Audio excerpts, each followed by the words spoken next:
మిగిలిన వాళ్ళకి లేని అవమానాలు నీకే ఎదురయ్యేటట్టు అనుమతిస్తాడు. ఎంత అంటే నేల మట్టుకు.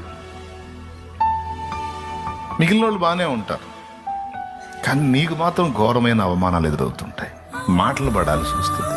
అది ఎలా ఉంటుందంటే నిటారుగా నిలిచిన రాను అడ్డంగా నేల మీద పడిపోయినట్టు ఉంటుంది నీకు ఆ ఫీలింగ్. ఏం చేద్దాం మరి? కోరుకున్నాడు, మరి మహిమతో నీ మీదికి దిగి రావాలనుకుంటున్నాడు. అనేకులకు నిన్ను ఒక ఆశీర్వాద కారణంగా చేయాలని కోరుకున్నాడు, డిసైడ్ చేశాడు, ఎంపిక చేశాడు. ఇంకా ఆగడు. తట్టుకోవాల్సిందే గాయాలు. అవన్నీ ఆశీర్వాదకరమైన గాయాలు. అవే రేపు భవిష్యత్తులో నీకు గేయాలు. అవే నీకు భవిష్యత్తులో గేయాలు బిడ్డ.